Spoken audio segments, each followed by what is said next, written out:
Welcome back, everyone, to another edition of the Prove Me Wrong podcast. Once again, as always, I am your host, Pete Lieb. I'm glad you're here joining me tonight. I have a great show tonight, as always. It's a Monsters of Rock edition, if you will. My guest tonight is Mr. Greg Renoff, and we are going to talk about his book, Van Halen Rising, how a Southern California backyard party band saved heavy metal. Anyone who knows me or has listened to the show in past episodes already knows how much music means to me personally, so I'm extremely excited to talk about and discuss one of my favorite bands and musical influencers. We've actually already even had an episode where a buddy of mine and I talked about our favorite Van Halen album. Greg was born in the Bronx, New York, grew up in New Jersey. He earned his PhD in American History from Brandeis University and is the author of, again, Van Halen Rising, How a Southern California Backyard Party Band Saved Heavy Metal, and Ted Templeman, A Platinum Producer's Life in Music. His writing has appeared in Guitar World, LA Weekly, and Vulture, and he and his work have also been profiled in Spin, Salon, Maxim, Rolling Stone, and many more. He currently resides in Tulsa, Oklahoma, and enjoys connecting with his readers through the VanHalenRising.com website, and you can also find him on Twitter.com/Greg Renoff. So with that, I'm going to go ahead and say, welcome, Greg, to the Prove Me Wrong podcast. Hey, Pete, thanks for having me on. It's been a long time coming, and I'm glad to do it. Absolutely. So first, right off the bat, the time frame of your book is incredibly interesting to me because most of what you see with regards to those type of biography books are, this is what's happened to the band once they became famous, the debauchery, the drunken nights, this, that, and the other thing. Your book focuses a little bit differently from the point of formation till when they became famous. Right. So if you could start me off with some of the background and why you decided to write a book about that time frame and what was the inspiration for you? So I would say that the inspiration for me is, like you, fandom of Van Halen. I think that was something that was a driving force of doing this book. It was not the most conventional book idea I could have come with for my my academic career at the time.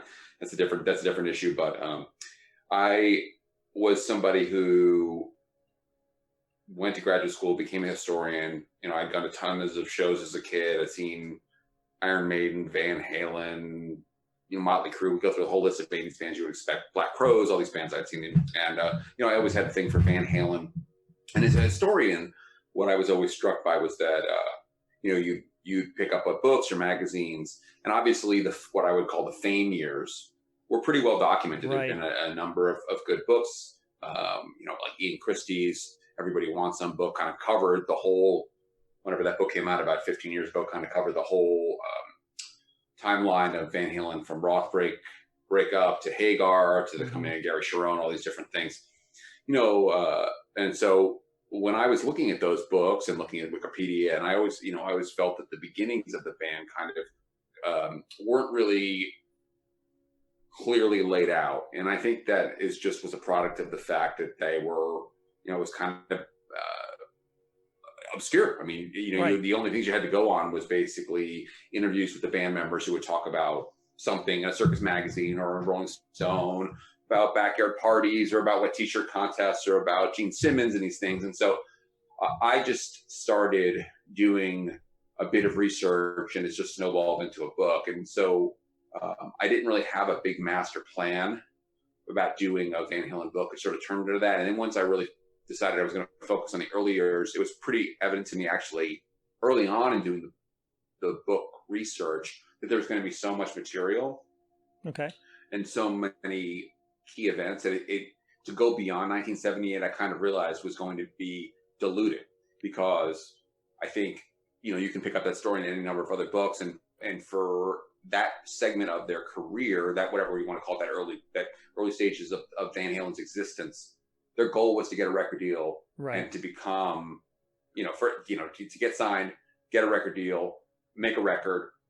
And then obviously their dream was to be a successful big band, like any band that would go on the road with a Warner Brothers record contract. You're hoping for bigger and better things, that you're going to become a lasting act that's going to make records. So that was sort of the idea of having them sort of launch themselves. That was the way that I saw the book narrative being put together, and, kind of in retrospect, you look at things like The Social Network or Straight Outta Compton and movies like this. That's sort of the backstory of the band being the story. And so, for me, when I was working on this, I just kept thinking to myself, I have learned so much about Van Halen, and I feel like I understand so much more of what makes the band tick, meaning the personalities in the band.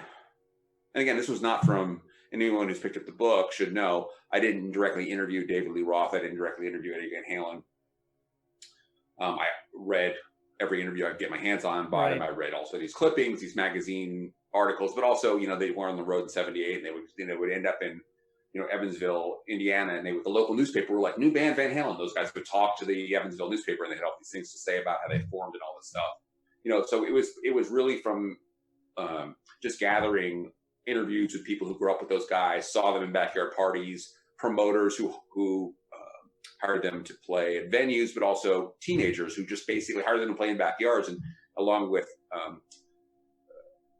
men and women, everyone from Jackie Fox of the Runaways to Mark Kendall of Great White, people who went on to some level of fame later, but at the time kind of observed Van Halen themselves. And then I got the great perspective of them going, oh, they actually made it in the business as well. And you kind of look back and go, here's what I saw. And so for me, that whole sense of getting a really good grip on the personalities and what made the band make it, why this band made it, and so many other bands who have talent and had ability didn't make it. I thought, all that stuff was kind of crystallized in doing this research on their early days. And so that was that was kind of the idea of it. And then I guess I mentioned just sort of the end being, boom, 1978, they've made it, trying to do the 78 tour, and then they're off to the rest of their career. Because people know the rest of the story to some degree, they knew that story. And that's probably why there were so many books, because there was a plethora of information from that point. I mean, I assumed it must have been much more difficult for you to obtain the information. You kind of went through how you got some of it. That was actually one of my questions, was how hard was it to get all that early day information for the book? Yeah, so it was difficult. I have my kids in preschool, and their teacher does this thing where he goes, pat yourself on the back. This like gag he does over Zoom. So I'm like, I'll do that, pat myself on the back as a joke. It was difficult because obviously, as a band that was not famous, they were not covered in the press. I mean, occasionally might be a clipping or something in one of the Pasadena newspapers. There might be an ad or two that was in the newspapers, but there was no media coverage until probably 77 when they started showing up on the Sunset Strip, and then and then 78. So what it was almost entirely based upon oral interviews. And so I kind of got a foothold there with a couple of people from Pasadena, and I made a point every time I talked to somebody from Pasadena or from Arcadia, whether they were someone who grew up with Mark Stone, the bass player from Arcadia, Mike Anthony's from Arcadia, Mike Anthony from Arcadia, or you grew up with Mark Stone, or any of the guys that were in the band, who else should I talk to? And they would pass me along. Typically, they'd be like, oh, yeah, you should talk to this guy. He fixed Eddie's guitars. You talk to this guy. He bought he bought a car from Dave. He has a really weird story. And, some of those turned out to be dead end, so to speak. And, but a lot of them weren't. And it was just a matter of accumulating information through these oral interviews, and then building out the story from there, and building trust. That was the other thing I always talk about, is that you're going to do a book like this, it's important, I think, to some extent, that people understand that, at least I thought it was, that I was a fan, and I was not looking to do some sort of salacious book on the band. It was meant to be their musical rise, rather than sort of like, oh, I'm going to dig up this dirt on these guys, which was never the intention of the book. And so I think once people kind of understood, because they feel, some of these people were, they may not see the guys in the band anymore, but they were friends. They were their close friends in high school. They hung out with them. It's like, oh, these were our guys. They hung out with them. And so, kind of to build that trust with those people who I'm very grateful to them. They spoke to me that, they understood it was meant to be it was really meant to be, kind of a tribute to their hard work in so many ways, more than anything else. Well, when I was growing up, and I grew up in the early 80s, mid 80s, my first, and I mentioned before, we've already had a previous episode in the podcast where a buddy of mine were talking about our early influences and the favorite albums that we had from Van Halen. And for me, it wasn't necessarily because I thought the album was the best album, but it was the most emotionally tying to me because I was 11 years old and 1984 came out. And so that was really my introduction, was 1984. So, and at that point, when in my high school, friendships were made by the Sammy Dave question. You know, honestly, if somebody said you would meet somebody and they would almost be like Sammy or Dave, and you knew what kind of person they were by who they would pick. You know, if they said Dave, you knew they had a little bit more fun. But so that, again, that's what, you know, it was always that way with me. And but when they started, just to go back to Eddie and Alex, they were, to me, the genesis of the band, obviously. And what was some of their background? How did they get started?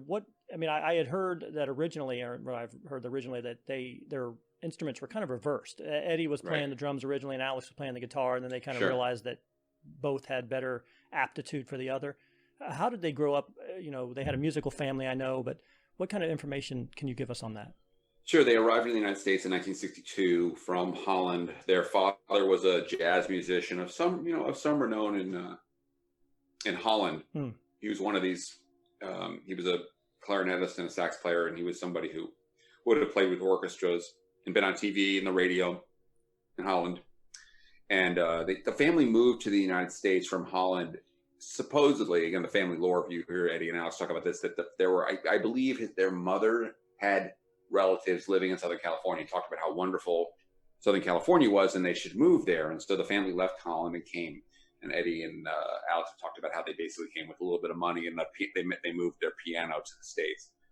And what it turned out to be for their dad Jan was that opportunities were not really abundant. It was, the musical scene in Southern California was different than it was in Holland. He probably had a lot of connections from his years in orchestras and could get gigs, whereas in the United States he didn't speak the language.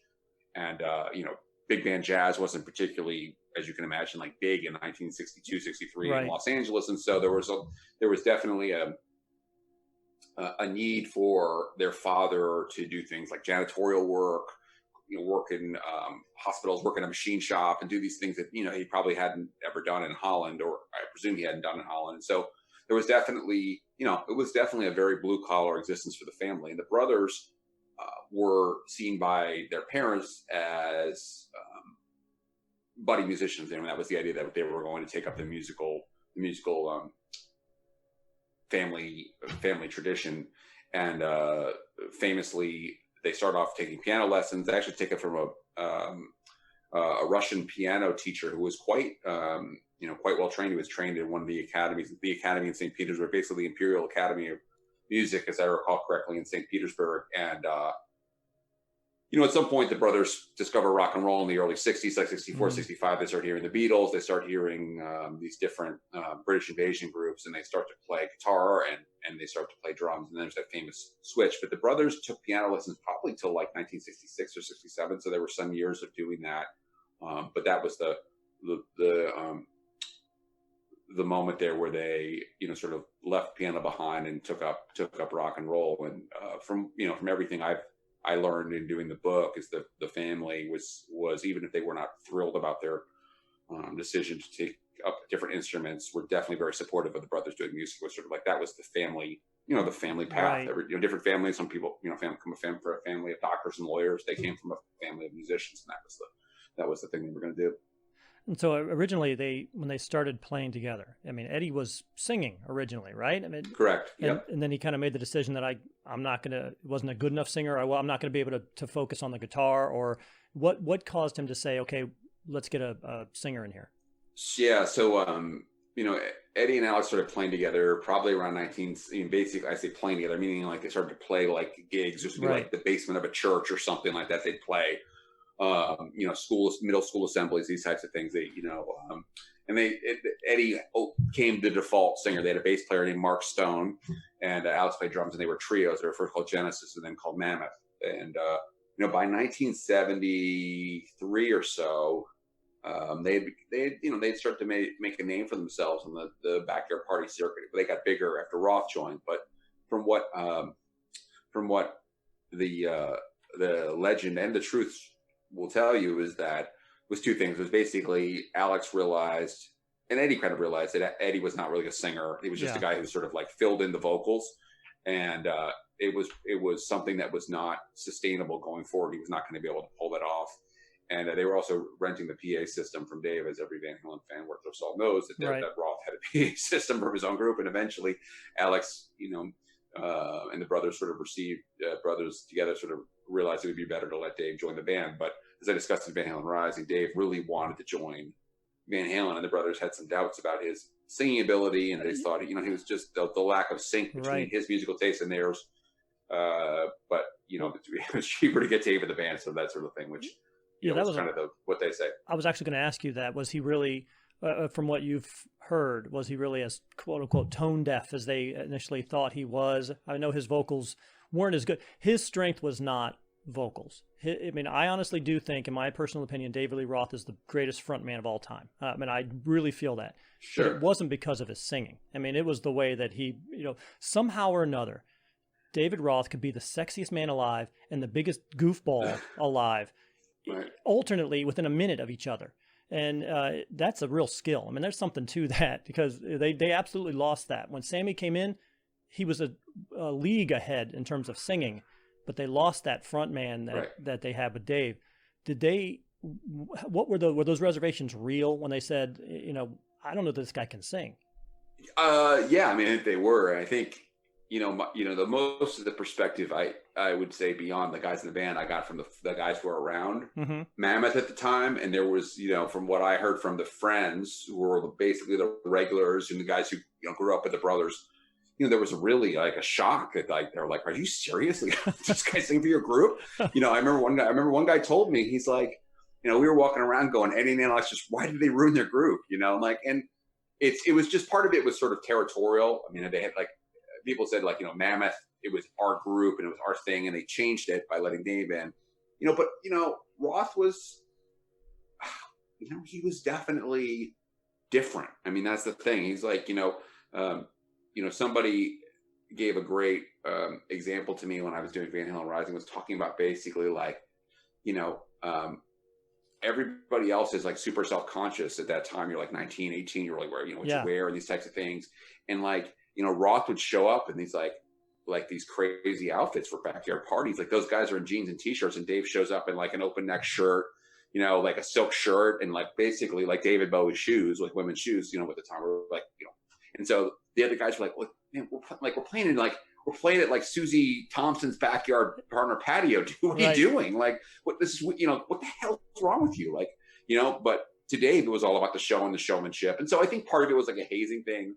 I don't think if you listen to the bootlegs, obviously Roth is like, he wasn't terrible, but he also was not Ian Gillan. He wasn't, he wasn't some sort of like, and there were guys around like that on the scene, like the local scene, and you go to clubs and you hear guys who had really like kind of like classic 70s rock voices. He didn't have that. So that's the other thing. So when he tried to sing some of these things, it was kind of a train wreck in some ways, but he, but again, it didn't matter. He came in, because what you just said there. Right up until that point, most of the frontmen just kind of stood there and played the guitar, or maybe they would have suits and ties, and they'd kind of do a little shimmy with their shoulders. And to me, maybe Robert Plant before that a little bit did some of that, but David he took it to a different level, and I agree with you that he just didn't seem to care. And it worked. And he just gave off he gave off the sex appeal. He gave off this, I don't give a shit. I'm jumping and from 8 foot off the risers, and I'm doing karate kicks, and it just worked. And, you can say, I had one woman tell me, you'll appreciate this, straight up. One woman tell me, one of the first people I interviewed, she remembered seeing Van Halen like in like 1975 at some Messianic temple or something like that. And she said she remembered she was like, what the hell's with this guy? Who the hell does this guy think he is? He's like singing his, basically shaking his chest around and swinging his hair around. And it was, basically like a little, whatever, like a little, whatever, $2, 3 bands, that type of thing. Nobody's famous. she said she distinctly remembered being like, this guy thinks he's God's gift to women. And she basically said to me, like, and 10 years later, he was God's gift to women. You know, like, she was like, she was actually like offended by that. She was like, I was offended. And then she's like, realized like, holy crap, he really is God. Every man, every boy in my school in the early 90s or the early 80s wanted to be David Lee Roth. We all did. Every one of us. Something was working. That self-confidence, you know, it just radiated off of him. I mean, from all you've heard, was that a persona? I mean, was that a put on, or is that really who he was? You know, that frantic, spastic. If you hear him talking in interviews now, I don't know you ever get a real answer from him. Everything is in a circular and it's usually funny as hell, but it doesn't. You can't really tell if it makes sense. You're just laughing at it. Is he that way? From those who know him, I mean, you know, that's the thing. It's like, you know, from what I was told from talking to people. You know, Dave's persona in public pretty much was like that. I remember, you know, he'd see Dave, like, he'd say Dave cut in class with shirt unbuttoned. This is like sophomore year in high school, like headed out to the parking lot to smoke a joint with somebody or something. I mean, it seems like that was the thing. You know, I think we all probably could imagine, like anybody, everyone has their moments of self-doubt in the private where you're thinking, you know, whatever. I have to think, I don't know, but this is my personal speculation that, you know, when they didn't get the record deal with Gene Simmons and Bill Aucoin says in front of all the guys, you know, basically the big problem of the group is you, Dave. I don't really like your singing. I don't think you're any good. I mean, it had to be crushing inside anybody. How could you not be crushed? So, you know, but he seemed to be able to sort of keep up that positive, like almost like a coach, like a positive outlook on things that kept those guys going. But, you know, I mean, I had one of his friends tell me very early on, one of the early people I talked to, that he went around the table in middle school. He said, I remember this Thursday, everyone wanted to be an astronaut, you know, or whatever. Like, you know, what do you want to be when you grow up? And Dave was like, I want to be a rock star. And they laughed. They were like, you know, like, you idiot. Basically, you're not going to be a rock star. You know, it was like 7th grade. I was like, surprise. Right. He definitely You didn't become an astronaut, but I became a rock star. You know, it's like incredible, right? It's unbelievable. You know, no doubt. So how long was it before Michael Anthony joined the band? He was the last one to come in. Right. Yes? How long was it before he joined? Sure. He joined in something like June 1974. So the last gigs with Mark Stone were probably in, like, you know, a few weeks before that, and Mark was asked to leave by the other guys in the group, which is kind of a hard story to tell. You know, he just was one of these guys who you know, was basically right there, and it just didn't work out. Mm-hmm. And Mike was brought into the group, but Mark was with them from probably like 1970 until 74, so almost 4 years, or 3.5, 4 years, and then Mike came in that summer in 74, and then Mike. Then they were the 4-piece original lineup of Van Halen going forward. It's so amazing to me, and it's interesting that, and you hear it a lot, that bands in that time, they were making it by playing high school dances, backyard play. Right. You know, I'm 40-something guy. I'm in a band as well. We play on the weekends at bars, but you can't even imagine playing in a high school a gymnasium any longer, playing a high school dance, playing a backyard. It's such a different there aren't gigs like that anymore. High school's not going to hire some band to play at a prom. Yeah, just a local band to come out and play the prom. Now it's all DJs. Right. So I mean, how did they get noticed and well known playing in the backyard of people's houses? Right. Well, you know what made them stand out, first of all, would be, I would say, the musical talent of the brothers. When I talked to people, pretty much everybody had that moment, that Eddie Van Halen, Alex Van Halen moment. And Alex has got to get short shrift sometimes, only because it's like his brother is like, you know, in the stratosphere of rock guitarists, and there's this guy who's this amazing drummer, but, you know, it's like the one brother is seen as like the, you know, in the pantheon of the all-time greats for guitar. So it was always Eddie and Alex that were so amazing together, and Eddie and all this. And so, you know, they got a reputation as being these guys who could play full sides of records and were so super talented. But what really built their notoriety was really these backyard parties. I mean, that was what it was.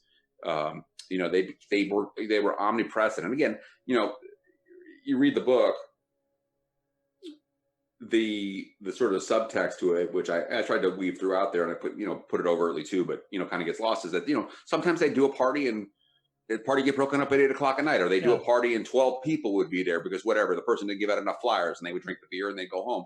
But there were these parties that happened on occasion where the stars aligned, the flyers went out, it was the right weekend, tons of people, everybody showed up, everyone got there, and there was 500, 1,000, 1,500 kids in some of these backyards. And so there was 3 or 4 of those that happened, which are legendary in Pasadena.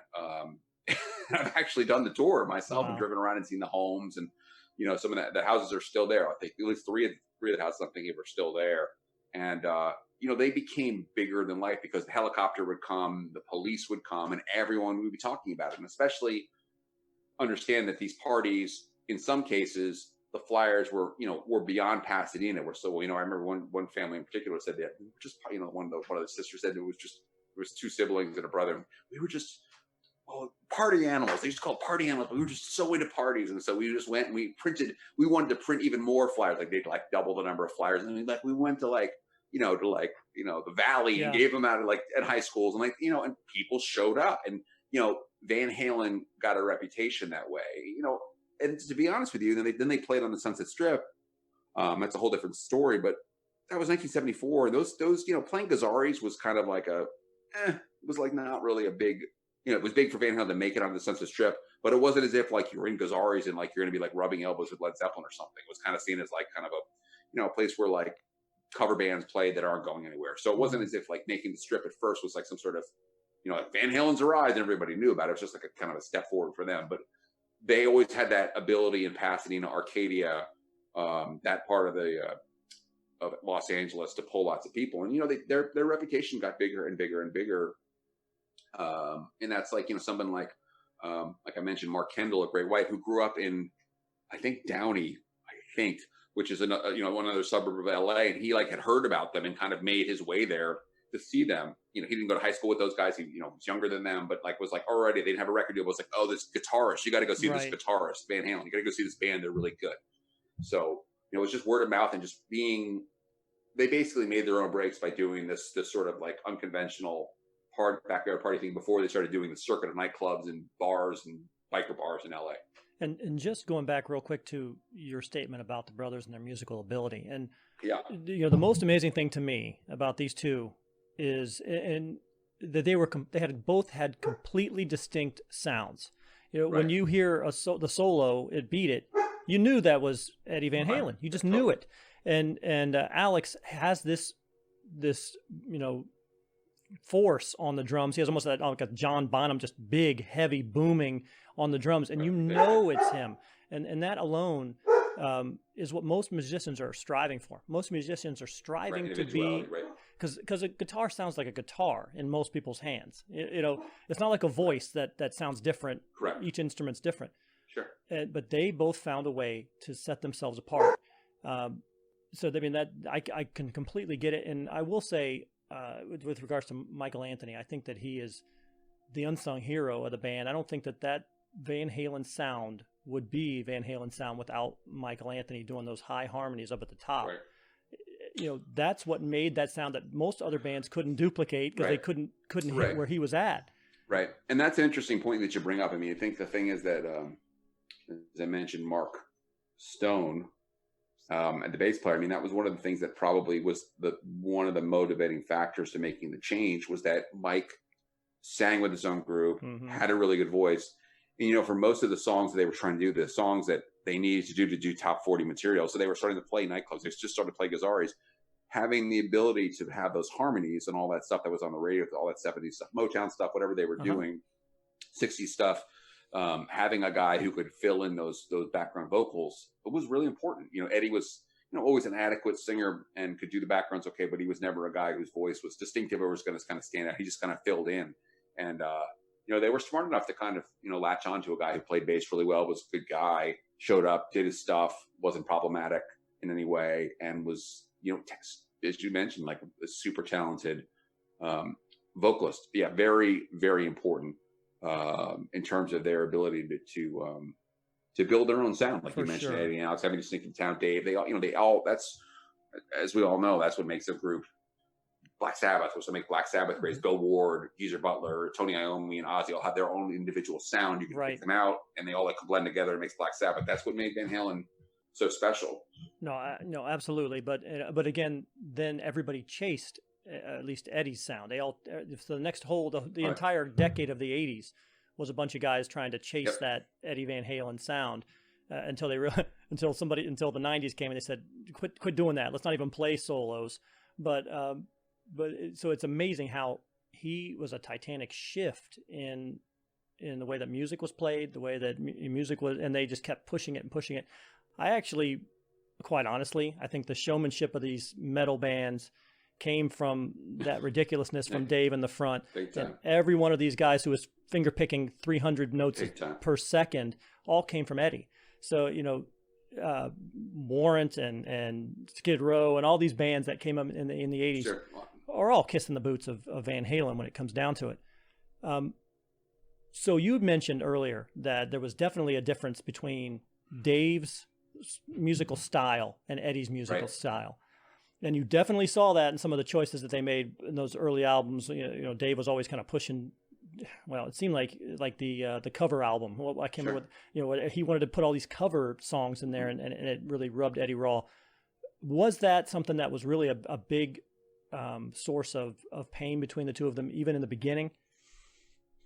I don't think it was. I think probably in the beginning it was probably. I think the very, very beginning. I mean, like when Dave first joined, Dave talks about it in his book, and I suspect, yes, that was a real difficult sort of ability to sort of mesh at first, where Dave was suggesting things like Billy Preston, Will It Go Round in Circles, which you can be sure the brothers were like, I don't want to play this song.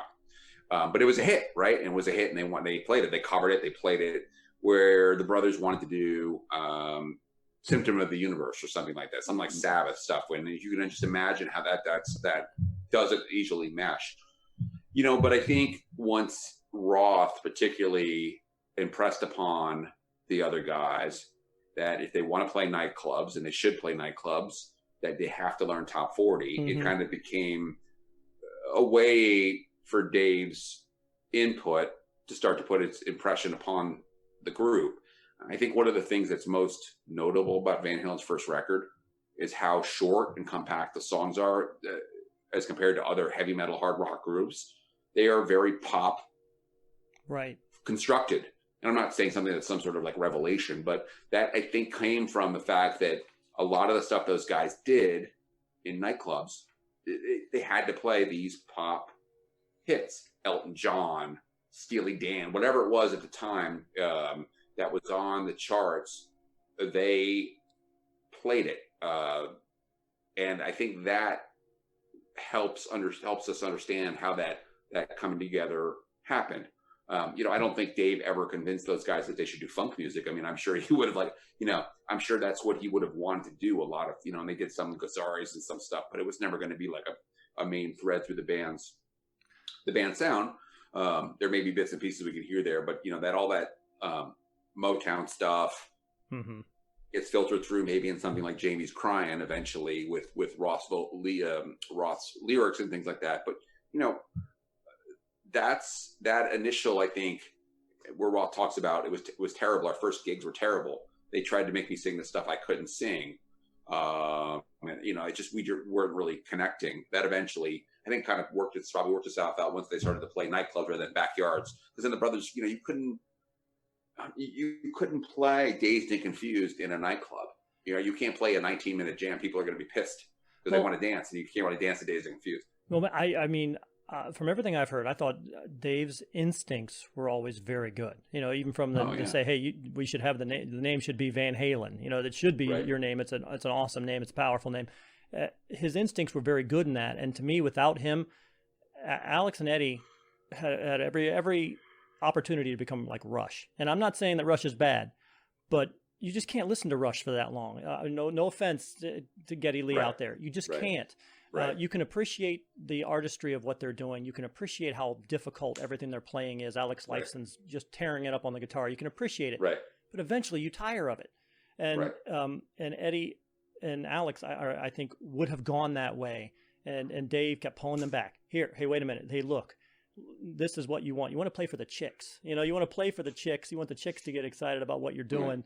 You can show them that you're talented still.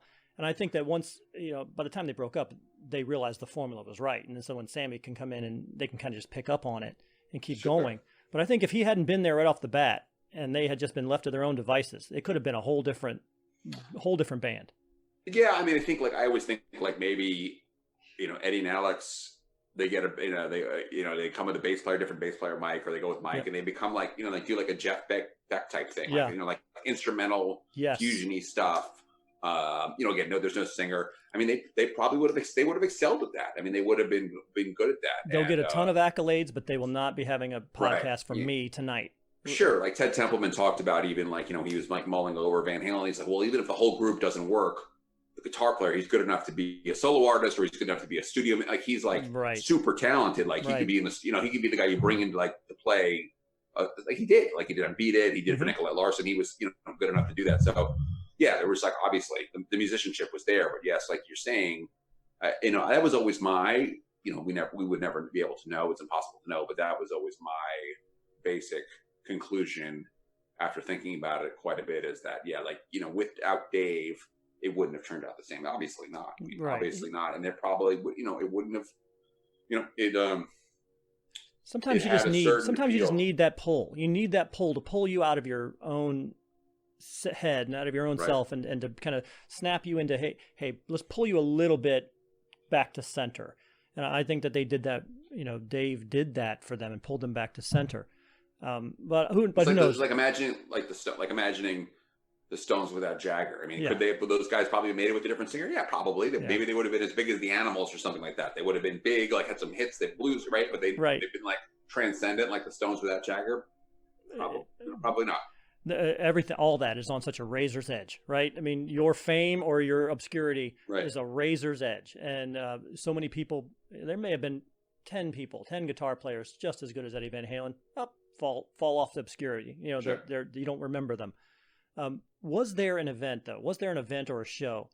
I know the backyard parties gave them a reputation, but was there an event or a show that really caught the eye of the music industry? I know that you had mentioned Gene Simmons and his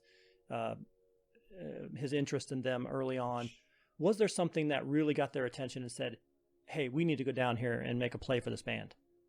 Well, I mean, honestly, there really wasn't. I mean, I think the gig with UFO that happened in May of 1976, that had a big buzz on the local scene, but they didn't get signed because of that.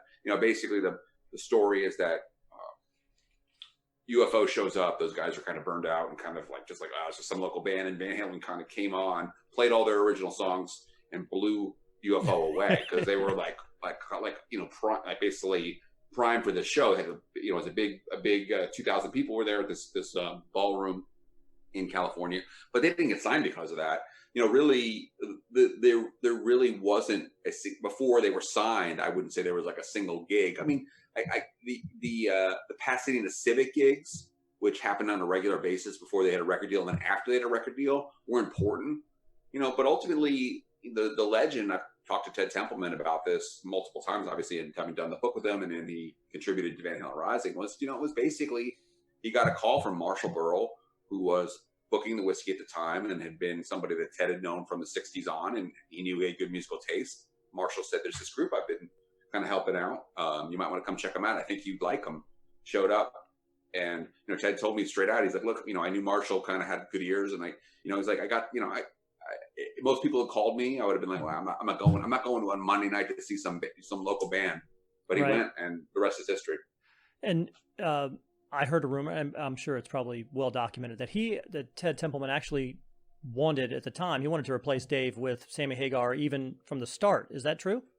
Yeah. So the story goes that the way Ted would tell the story is that he had real concerns about Dave in the first few weeks that he signed the band. They did a demo for Warner Brothers with Ted, in the studio at Sunset Sound to kind of hear all their songs. And when he heard it back, he just, there was a lot of missed notes. There was a lot of things that were magnified, as you can imagine, in the studio where there's no showmanship, or there's no show, and kind of the stuff kind of really shows up to somebody who was a producer, who was somebody who worked with the Doobie Brothers and a whole host of other groups that have stellar vocal abilities, he was like, I don't know about this. This is going to be, I don't know. And he was concerned. And Ted talked that he was basically mulling over in his mind, kind of whispering, maybe if it really doesn't work with Dave, I can call Sammy, who was someone he had worked with Montrose. Ted had produced 2 of the Montrose records with Sammy. Sammy was a solo artist in 77, 76, but it was never like a master plan where Ted was like, I'm going to do this. It was because soon, the way Ted tells the story, pretty soon after that, and a few weeks after that, he starts spending a lot more time in the base. He starts going to Roth's mansion and watching those guys rehearse. They have a record deal with Warner Brothers now, and he's going to produce them. And he starts talking to Dave and watching Dave and listening to Dave and listening about his lyrics and going, he goes, you know what, man, I've got it wrong about this guy. I mean, he may not be the perfect singer, but he's smart. He's got the vibe. He's got, basically all the stuff we've talked about. He's like, there's, it's a lot more than just that. And basically Ted's said to me, he's like, I'm going to coach, I knew I could coach him up. I was someone I can do that. I can help him, and we'll basically, work through whatever challenges there are. And the proof is in the record, how amazing the record is and how Dave, stood out. I mean, that's the thing too, that I think Ted obviously would tell you too, that Dave was identifiable, not always in the best way, I mean, to Ted's ears, but it was unique. Yes. It was unique. And that's the key. Again, he had his own sound. Absolutely. And it was absolutely identifiable. And all you got to do is just put him on the road forever. I mean, just put him on the road for 2 years and let him go out there and do his thing. Cause that's where he's shown for sure. Like I said, I unfortunately here's my Van Halen origin story. Again, I was 11 or 12 when I had heard some of those other songs. I didn't really know who it was, but it was 1984 where it really hit home for me that, wow, this is, Jump and Panama and I'll Wait and Drop Dead Legs, just an amazing album, So when they asked me what my favorite album was, it was that. But then I was at my cousin's house maybe that summer or the summer after, and we're sitting back, and all of a sudden I hear that, whatever that is, reverse car horn sound, whatever that Running with the Devil sound is. And then that bass comes in, and I said, holy shit, what is that? And then he's like, well, that's Van Halen. I was like, that's Van Halen. And then because by that point, when I heard that, Dave was gone. Dave had left the band. And now this new guy came in. And again, I've told this story also, that my mom, being a mom, she realized that I really loved 1984. So she bought me that 5150 when it came out. And I was mad, because again, you are a Sammy guy or you're a Dave guy. Right. Who's this new guy? Yeah. Who's this new guy? So I didn't listen to the tape for 3 months. I did not listen to the tape. That's true. And so I finally pulled it out and I put it in there, and second song comes on, and Why Can't This Be Love came on. I said, oh shit, that's so good. I was like, damn it, I didn't want to like this, but it's so good. I was angry. I'm not gonna lie, I was angry that it was good. That's funny. And then I started listening to that whole album. It's like, oh man, this whole album is so good. And so I mean, it was definitely different, but I could appreciate, what Sammy brought to the group. But then unfortunately, then I don't know what it is. I don't know if it was really, because when I hear Sammy talk, he seems eminently likable. He seems like the one of the best guys. Again, and Michael, 100%. And Michael Anthony actually left when he left. Michael Anthony kind of left with him and said, "Okay, I'm going to be with you, not with these guys that I've been with for 20 years. Right. I'm going to stay with you." And so it strikes me as like, what is, and maybe you've heard something, what is it with Eddie or with Alex that maybe makes them difficult to work with, or what makes them to the point where they're just now, you know what, I'm kind of done with you, we'll move on? I mean, I don't even think it's a matter of being difficult or not. I think that's one way to think about it. I would just reframe it to say it's their band. Yeah. It's always been their band. And I think that was the thing that eventually ran out of patience, ended their patience with Dave, was that they're the ones who invited Dave to join their band. Mm-hmm. And I suspect that when Roth's solo career started to take off, and there was really a feeling that Dave is using us as a platform, he's basically stepping on our backs to get himself above us. That wasn't going to go with those guys. And the other thing to think about is that they're brothers. I mean, that's the other thing too. Yeah. It's like, they may be difficult, in theory, like air quotes, like difficult, but it just may be that, they've got a voting block. That makes it difficult when, they may fight it out between themselves. But, I'm pretty sure when it came to like band business, there was pretty much a unified front. They had decided in private what was going to happen. So, I mean, that could be.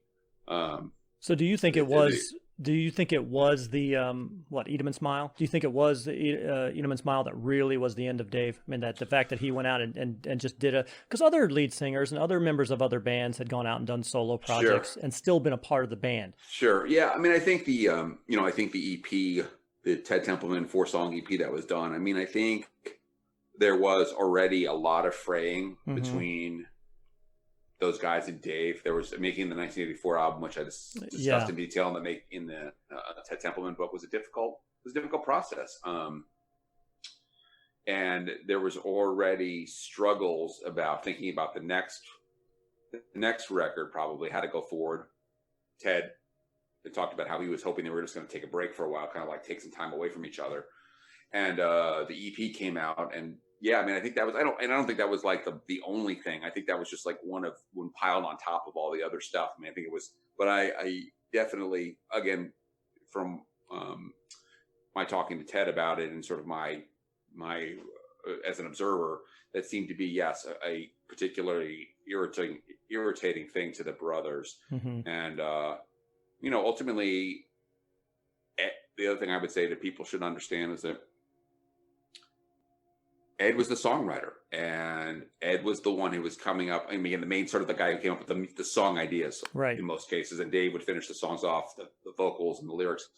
That when you have a lead singer who doesn't really like a lot of the stuff that your guitar player is coming up with, and that was already happening during 1984 sessions, that's a problem too. I mean, I think that was the other thing too, that Dave didn't really like it. And I think the one example that's great to think about, which has probably slipped through the cracks for some people, that Dreams was supposedly one of the ideas that was pitched to Dave in 1983 for 1984. Again, I'm not saying it was like a finished song, but it's basically like, here's this keyboard thing I came up with. Again, I'll call it like song idea.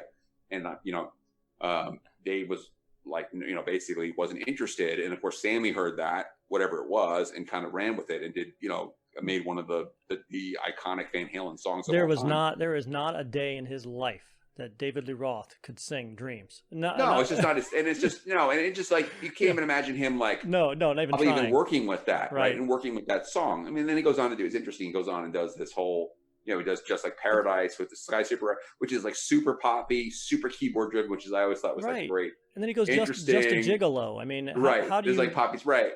So, but I think that was, I think, personality clashes, musical clashes, and then of course the other stuff, which is just, all this extracurricular stuff, which you can imagine was kind of obviously a contributing factor as well. But it's funny that he would complain about the keyboards and shit on the keyboards, but then he's doing Just a Gigolo, which to me that was just a horrible song. But it's just funny because you could definitely see when he did his own album the difference in his taste versus the Eddie's, and I mean, I think the other thing to think about for people is like put on YouTube, look up Eat 'em and Smile tour. There's a great bootleg from Detroit, Michigan. There's a couple of others. You can see the Vi Sheehan lineup.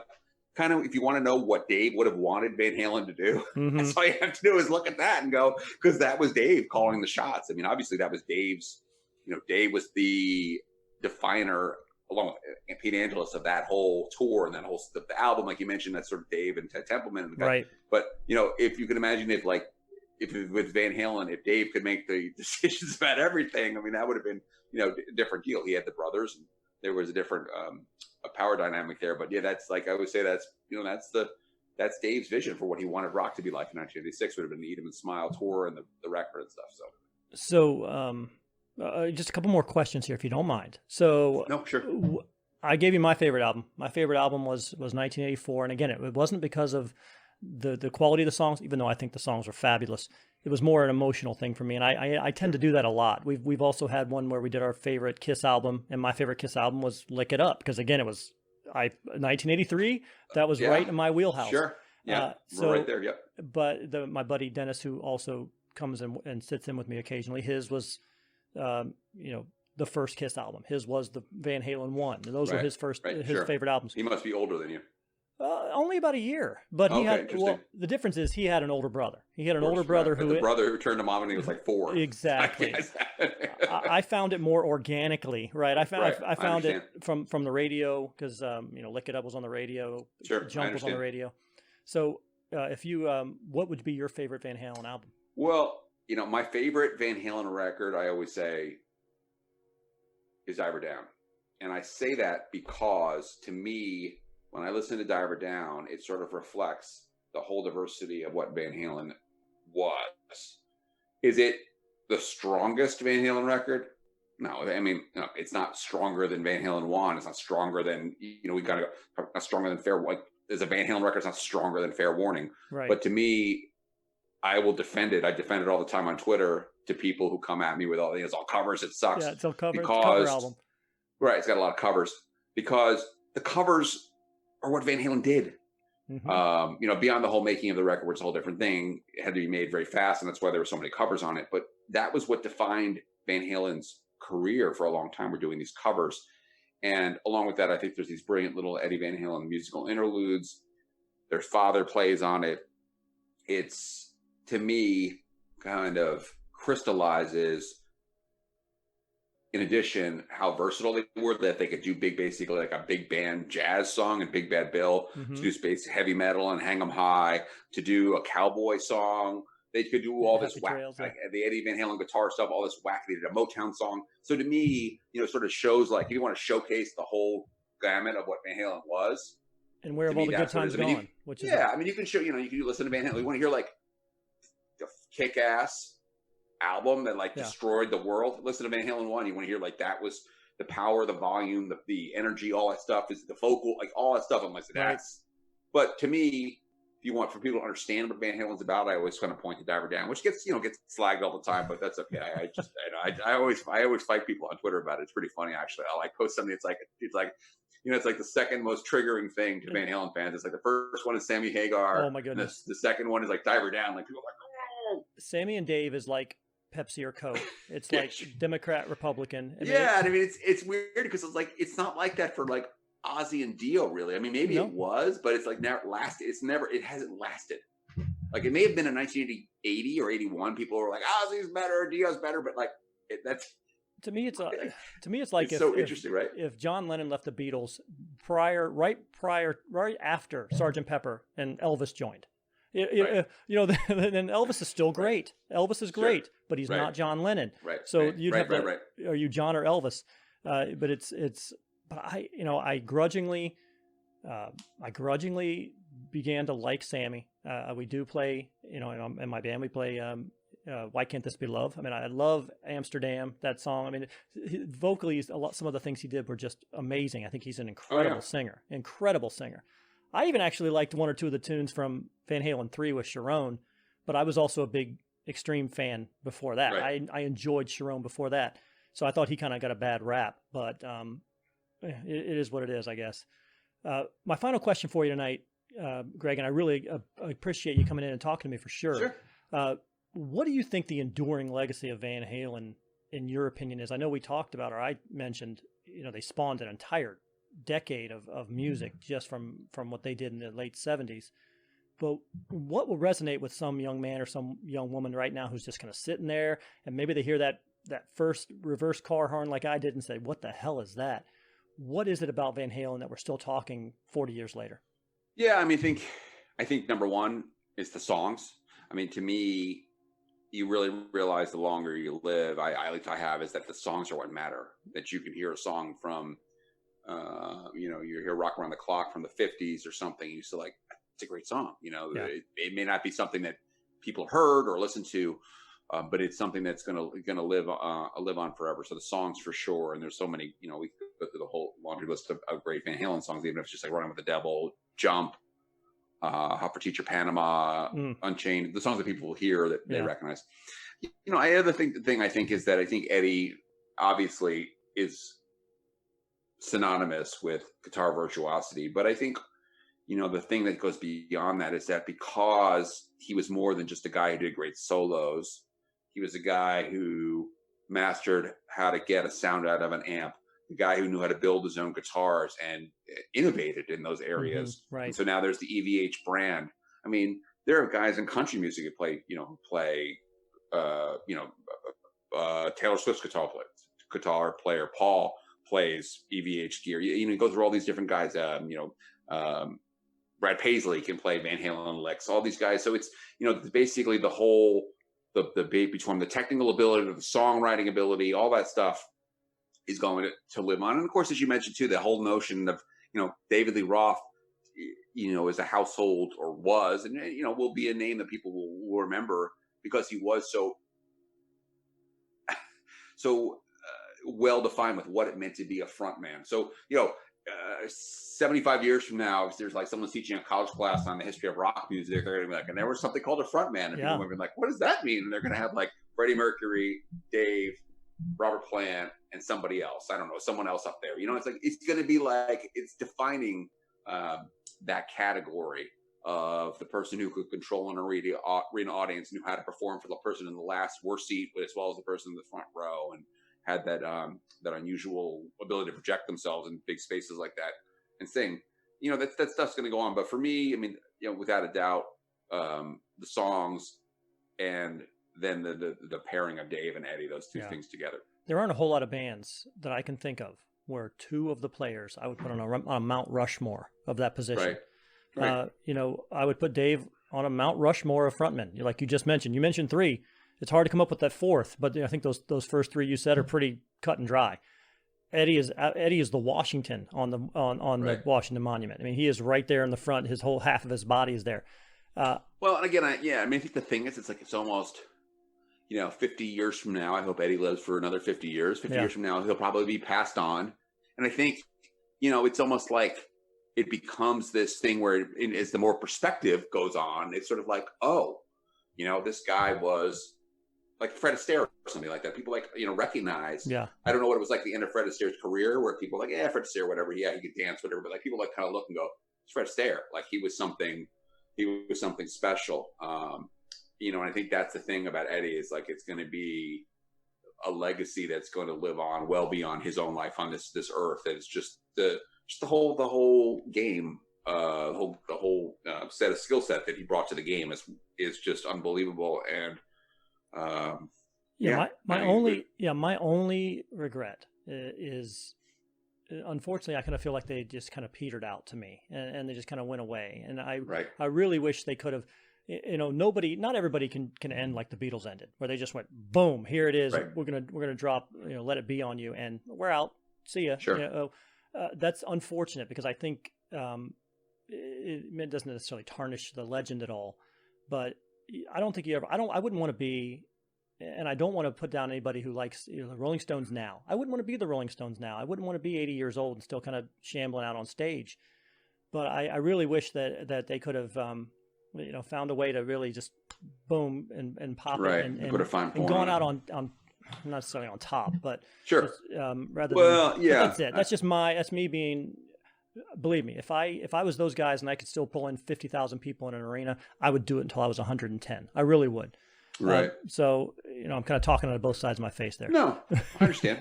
I mean, I get it. I mean, I think it's, I'll play both sides. I mean, I think as a Van Halen fan, I probably, anyone listening to this would say, I wish they had made 5 more albums. Yes. Like more albums with Sammy, whatever, more albums.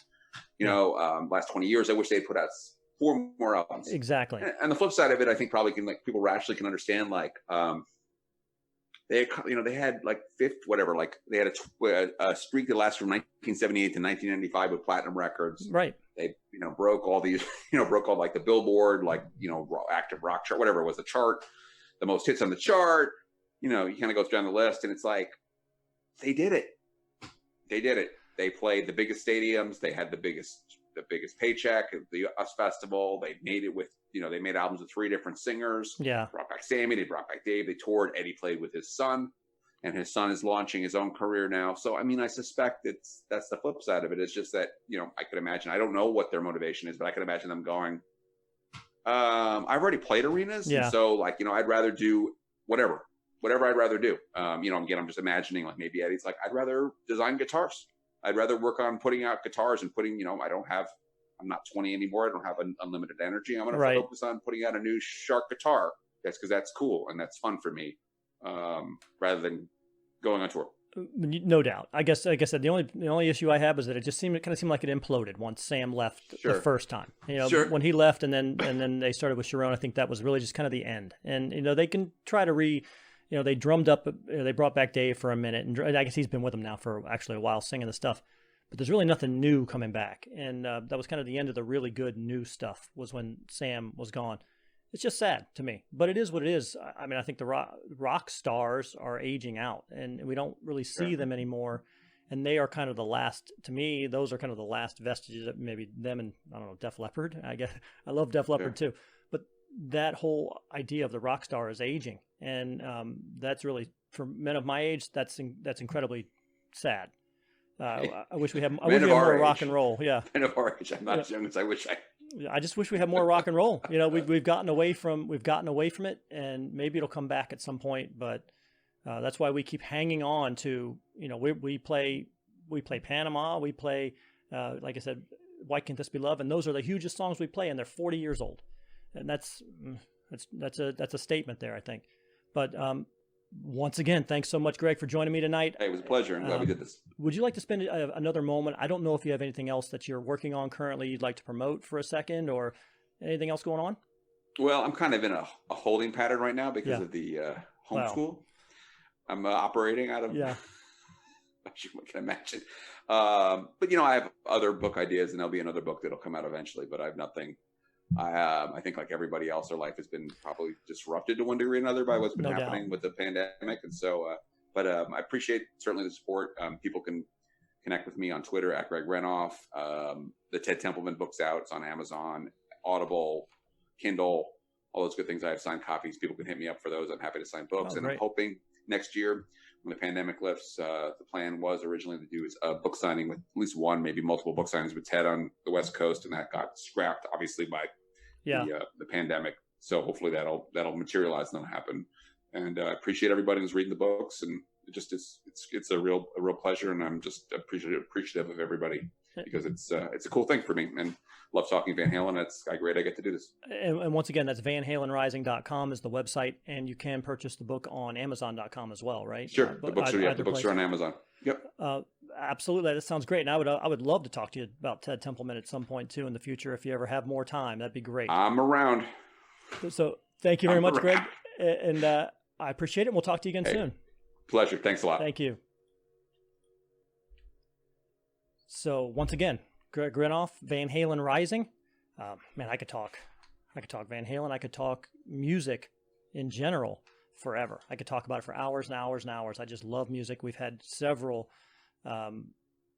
music episodes over the course of the Prove Me Wrong podcast, and this is another one. We've had two now on Van Halen Rising, the early years of Van Halen. Yeah, I mean, I agree. I absolutely think that if you had individual Mount Rushmores for bass, guitar, lead guitar, drums, and vocalist, Van Halen has at least two members on Mount Rushmore. I am, maybe Freddie Mercury is up there, but I have never seen anybody like David Lee Roth in his prime. I really haven't. And his shtick has kind of gotten a little old now, and it's a little bit more buffoonish now. But I don't think anybody can deny the power that he had at that point in the early 80s, late 70s, early 80s. He was the sexiest man alive, the baddest man alive. Most young men I knew would have paid money, cut off an arm, whatever, to be David Lee Roth. I mean, he was it. Every guitar player that I knew was trying to tap it like Eddie Van Halen, trying to play like Eddie. I think he did spawn a whole decade's worth of musicians who were just trying to chase him, just in his rearview mirror, trying to find something that makes them display real talent. And it's unfortunate that when we got into the 90s, musical taste changed, and it is what it is, but we lost the solo. We went a whole decade without doing guitar solos, really. Power chords and, synthesizers, things like that, but you lost the guitar solo. And that was what made the late 70s, or, the whole decade of the 80s so amazing, were these maestros, these virtuosos on an instrument just going crazy. It was so incredible. And as a young man, hell, I'd pick up a little tennis racket and I was acting like I was playing the guitar like that. I would have loved to play the guitar like that. It absolutely takes an enormous amount of dedication and just innate skill to be able to get your brain to work that way. I don't think that Van Halen will ever come again. It is unfortunate to me, and I am saddened by it. I wasn't lying. I'm sad about the death of the rock star. I think that the rock star is going away. The idea of a rock star is going away as we know it. And maybe it'll come back. I don't know. I think music goes in phases. People might come back and realize that you put a couple of hard chords together and throw a guitar solo in the middle, and that makes people move. I don't know. I love it. But it was very interesting talking to Greg about the early days of Van Halen, how they got together, how they made their name playing in backyards and playing at high school dances. That's all super, super fun to me. It's just so different. ZZ Top did the same kind of thing. They were, playing high school dances and things like that. You see a lot of those bands from that time frame. That's how you got made, playing high school dances. But what do you think? Did you ever go to a concert and see Van Halen? See David Lee Roth? See Sammy Hagar? And that is the question. Are you a Sammy guy or are you a Dave guy? Or a girl. That was the question when I was in school. Where's your allegiance? And your friendship was either made or crushed based on your answer. It really was. You could tell what kind of person you were. If you said, I'm a Sammy guy, I know what kind of guy you are. I'm not going to talk about it, but I know what kind of guy you are. Have you ever seen them in concert? Drop us a line and tell us about it. The email is provemewrongcast@gmail.com. Write us a letter. Tell us what you think about Van Halen. What's your favorite album? Again, for me, it's all emotional. 1984, it's just when I discovered them myself. I didn't have a big brother. I didn't have an older cousin or somebody else showing me that music, that older music first. I kind of found it first, and then I went back. You can also find us on Facebook or Instagram. Prove Me Wrong is the name of the program. Just search for it. You'll find it. If you're just looking for more opportunity to listen to the podcast, you can find us on any podcast app that you like, being Stitcher, Tuned In, SoundCloud, Spotify, Anchor. Really, anywhere where you find podcasts, you can find the Prove Me Wrong podcast. Like us on, like and subscribe to the show, and you will be notified when a brand new episode is released. We typically release a new episode once a week. So if you like and subscribe to the show, you will be notified when a brand new episode like this one drops. We're also on YouTube and we're on Rumble. So you can find us on YouTube or Rumble and look for the Prove Me Wrong podcast. Once again, like and subscribe to the Prove Me Wrong podcast, and you will be notified when a brand new episode is released. Again, I do release a video version where you're looking at it right now if you are watching the YouTube version. If you're just listening on the podcast itself, on the audio, go to YouTube and see. You can actually see Greg and watch our conversation. Either way, it's totally up to you. But like and subscribe, and you will be notified when a new episode is released. Before we go tonight, the Prove Me Wrong podcast has been brought to you by Zendo Zone Citronella Burners from JT Eaton. There's my version of Zendo Zones right there. They're shaped like fearless bug-repellent tiki gods, if you can see. Tiki god. So let Surf and Stan, Hawaiian Howie, and Luau Lily bring the islands to your backyard with Zendo Zone Citronella Burners. Zendo Zones uses natural 3% citronella candles and incense cones. They're perfect for patios, decks, backyards, campsites, poolside, and more. You can enjoy the outdoors again. You can find them on Amazon.com and at select Ace Hardware stores, so go ahead and collect them all today. So for my guest tonight, Greg Renoff, Van Halen Rising was the name of the book. I am Pete Lieb. This is the Prove Me Wrong podcast. We'll talk to you again soon.